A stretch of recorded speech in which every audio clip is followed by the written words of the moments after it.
What's happening, YouTube family? Mikhail here with another video. Super stoked to be back. New week, new set of videos. I'm excited to be talking to you guys. Coming at you nice, fresh, and clean shaven. Not on purpose though. Not on purpose. I was shaving my mustache and I accidentally shaved a little too high. So I had to shave the whole thing. For shame. Anyways, happy to be back talking to your happy, smiley faces on the other side of that screen. So last week I asked on Instagram, would you guys want to hear 5 mistakes I made when I started in photography or see a Photoshop tutorial? And the overwhelming response was, tell us about the 5 mistakes that you made when you started in photography. So here it is, the 5 mistakes I made when I started in photography. Mistake number 1, I did not spend a single minute trying to figure out how to operate my camera, trying to figure out how to compose a shot. I spent zero time, I put zero effort into learning how to use my camera, and I just kind of sat there looking at the pictures, wondering why they were coming out dark, why they were coming out blurry when I was going out shooting in auto mode. And that was such a shame. I spent so much time shooting in auto mode, wondering why my photos were coming out looking terrible, that yeah, I wish I had just taken the leap earlier into learning how to operate my camera properly instead of spending so much time wondering why my pictures sucked. It wasn't until I realized that I had a very capable camera in the hands of a very incapable photographer that I realized that I needed to do something to change that. So the moral of that first mistake is learn how to use your camera. If you're starting in photography, learn the ins and outs of how to shoot your camera using the manual mode. Learn how to compose the shot properly. Stop wasting time dialing your camera to running man mode when you're going out to shoot sports. None of that. Learn how to use your camera in manual. Mistake number 2, I went a little edit crazy. I spent way too much time dialing it all the way, left, right, all the sliders in Lightroom, trying to make my images look amazing. Just over editing the skin on people or making their eyes look like they came out of a science fiction book or movie. That's pretty self-explanatory. I went a little edit crazy. And looking back to that time, looking back at those pictures, good grief, I really needed to be saved from myself. It was that bad, you guys. It was that bad. And don't get me wrong, after you become a good editor, then spend a lot of time on an image. Spend a lot of time on making an image look really great, and you can push the boundaries of what that image could look like. But don't do that until you're a seasoned editor, because if you're doing that right off the bat, I'm afraid that 99% of you will just go a little edit crazy like me, and your images will come out looking a little wonky. Mistake number 3. I developed a really bad case of gas. And now I get it, yeah, it's funny. But gas is gear acquisition syndrome.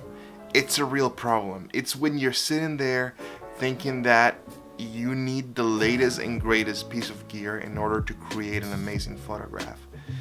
It got so bad for me that I actually almost quit photography because I felt I wasn't getting anywhere. When I got to the point that I couldn't afford the gear that I thought I needed in order to create compelling, great, fantastic, epic imagery, I almost quit because I realized that, oh my goodness, I'm never going to be able to own these gears, so forth. I will never be able to create those images, which is absolutely crazy. Do not believe that. That is a lie from the pit of hell. Where's my Bible? Anyways, that is a lie.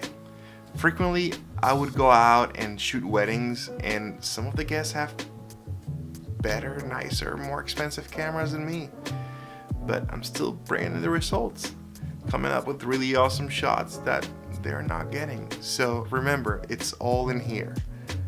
This is just the tool. The knowledge is here. use that tool, regardless of what it is, to put it into motion, to move those ideas into reality. Remember, if you don't have the gear that you think you need to create an image, you're not stuck, you're not crazy. It happens to all of us.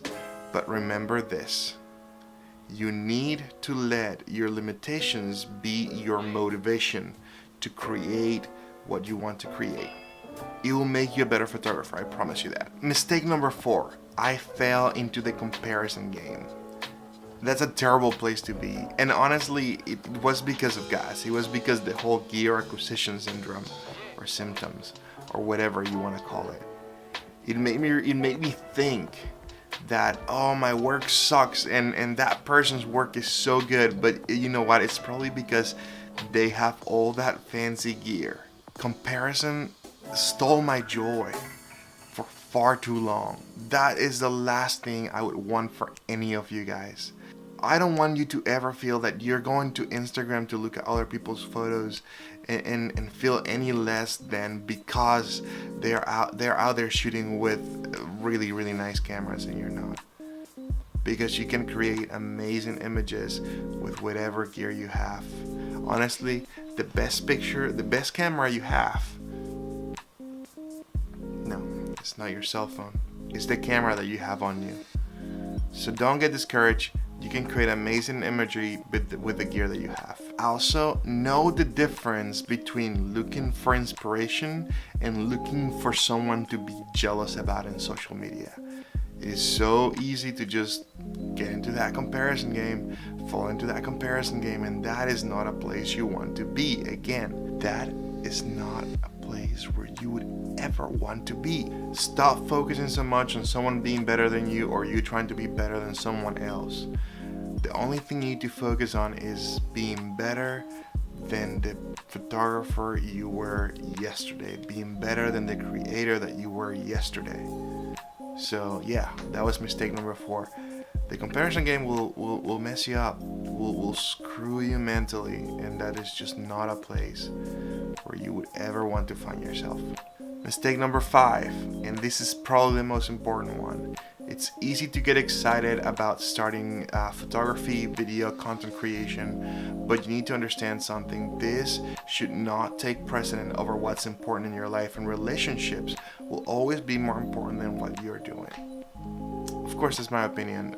You can defer on this if you want, but hey, it's my channel. I can cry if I want to. But seriously though, it's really easy to get sucked into something that you really enjoy that you forget that there are little people out there that are just waiting for you to come home and play with them for a little while. Or your spouse, maybe she just needs an evening out with you. Just like go out for a glass of wine or a cup of coffee. It's important. I spend so much time taking pictures and focusing on growing my photography business that my marriage took a massive hit. I had to pull back because my marriage is 1000% more important than photography, than YouTube, than anything that I could be doing. My wife, my marriage, my kids are far more important than any of this. So don't get consumed by this. Find other hobbies. Find ways to connect with other people. It will do good for your heart. It will do good for your soul to connect with others that are out there trying to connect with you outside of the realm that you practice, outside of your photography, outside of your video creating, outside of whatever field you're in. Just find something that is completely unrelated that can just help you decompress. Anyways, that's all I got for you guys. Those are the 5 mistakes I made when I first started in photography. I hope that this gave you some kind of perspective. If you're thinking about starting into photography, if you have already started into photography, or if you've been doing this for a while, maybe this is just a gentle reminder for you, and just a word of advice for those who haven't started or are starting in photography. So if you found this video helpful, which I hope you did, don't forget to like, subscribe if you haven't already, and ring the notification bell so you're notified when the next video goes up. For now, Mikhail out. See you guys tomorrow.